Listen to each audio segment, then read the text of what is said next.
actual chemistry or potential, because these things change. So, no,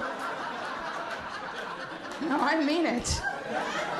I'll tell you how to pick a guy. Pick him because he's your friend and he makes you laugh and you like the way he looks naked most of the time. That way, if he gains a little belly and loses a little hair, you're still in business, you know? I mean it, because I'm going to say it once for each one of my failed marriages, ladies, because we're stubborn. Women are stubborn. So I'm going to say it twice. You cannot change a man. I'm going to say it again. You cannot change a man. I heard an amen over there. Can I get a witness? Because they are simple. They are in their most elemental form. It is like bending a rock. Do you understand me, Rainey? Are you offended by this, Troy? Not at all, right? Because you want her to quit nagging at your simple ass, don't you?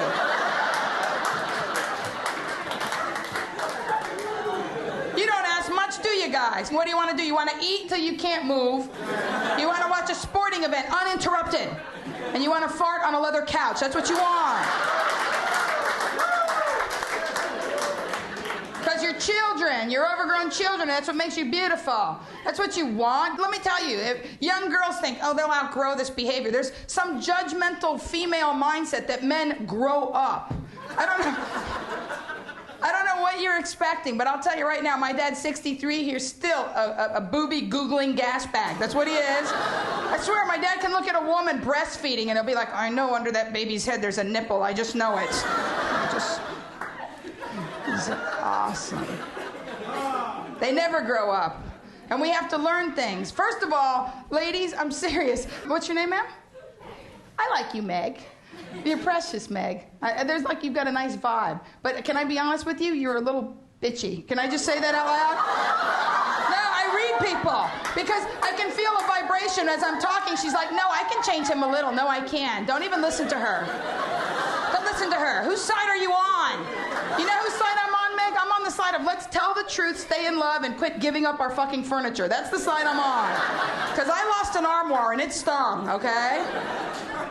So what I'm going to tell you, my precious, a couple things. Do you have a special man in your life? Yes, you do. And did you bring him here tonight? East Coast. God bless him. Okay. East Coast snowed in, man. It's cold. I'm so glad I'm not there right now. So I don't know at what temperature saline gel freezes. And I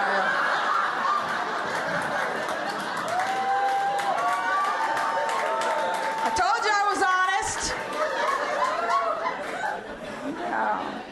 You got to know what you want, and it's not a level of maturity. I personally am thrilled that my boyfriend is my own age. I'm happy about that, because for a while there, you know, I was doing like the Mrs. Robinson thing, but now there's officially a generational difference. What's your name, sweetheart? Sergio. Sergio, do you know who Mrs. Robinson is? No, I do not. See, you know how tragic that is? If I have to explain to you that I'm coming on to you, that's just pathetic. You should just see the leopard panties and know it's game on. Mrs. Robinson, it's from a movie called The Graduates. This older woman, she gets this little dude and rides him like a Harley in second gear. It's a wonderful movie. It's a love story, rent it.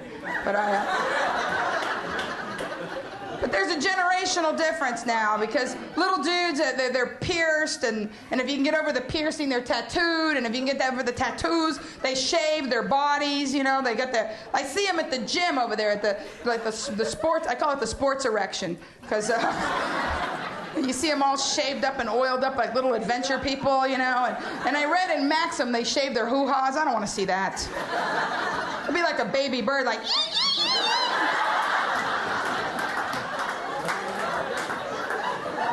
that. I want a hairy, chubby man. I want a man. He drops his pants. I want it to look like a buzzard hanging out of his nest on a cliff wall.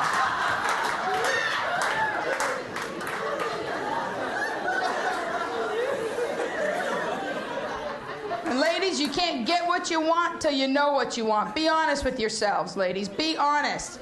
How many women out there are looking for a good dude? Clap if you're single and you're looking for a good dude. Yeah. You want me to tell you how to get a good dude? I'll tell you how to get a good dude. Because this is the deal. A God is a bargain shopper. I'm serious. Thrift store. You're not going to get what you're worth. You're not going to get what you ask for. You're going to get what you demand. I wrote a list of 22 things that I wanted in a man. 22. I wrote a list. And I told the universe, I want this, or nothing. This right here, universe, I'm not kidding. I swear to you. And I even went out and got a Teledyne water massager so the universe could see I wasn't kidding. I said, I want this or nothing, and I will be clean. I swear, I'll be this or clean. I wrote 22, and then I added 23 because 23 is my lucky number. And you got to know what you want. I added tall. I like tall. Now, I'm not prejudiced against midgets. If there's any midgets in the audience, you got to know what you like and what makes you happy, right, Rainey? I would not be happy with a midget. You know why? Because I like kinky stuff sometimes. I like a 69 is what I'm saying, you know? And the midget would be going to town. I'd have little shoes in my face. I don't need it. I don't need it.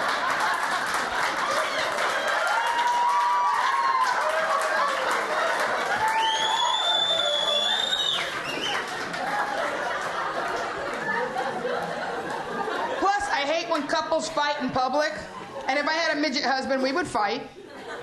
Not just because I'd be frustrated, but because I'm not patient.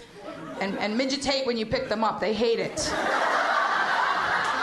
And they have to cooperate because they're dense. They're not light like children. You know, they're dense, the midgets. I'd be Christmas shopping, and I'd be like, get on my back, you little bastard. I mean it. So I wrote 23 things. And they weren't even difficult, complicated things. They were things like, has a job, you know, likes music, sober, you know, stuff like that. So I was pretty excited. Because you got to know what you want, you know. First of all, let me back up the train. Decide the sex of the person you want. You know, that's pretty important. Because I'm telling you what, I'm Hispanic and Catholic and well into my 30s. Me, I got no kids. Anne Hesh, half of the most famous lesbian couple of all time, she's married, she's got a baby, right? Carpet muncher extraordinaire, gorgeous husband, cute baby. I never believed her. That was a publicity stunt. I didn't believe her for a minute. I saw her last summer stumbling around the desert of Fresno in a sports bra, hopped up. Yeah, Fresno. You're clapping for Fresno? You're hopped up on the goofballs too, aren't you? You're probably wearing a sports bra under that shirt, sir. You're a wacko. I saw her on the news walking around. Blah, blah, blah, blah. I took one look at her on the news. I knew what it was. Dick withdrawal. Because you want what you want.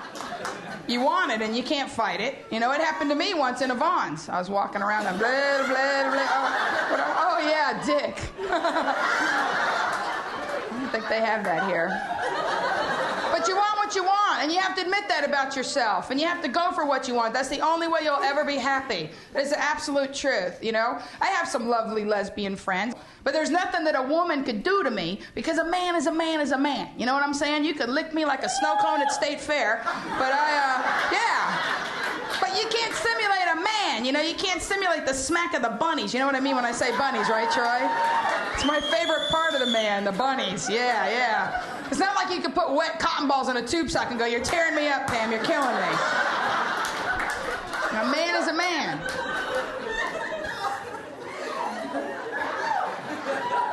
And there's things I figured out about men that I think are going to make us a lot happier, ladies. I figured this stuff out, you know, because I spent a lot of time by myself driving, you know.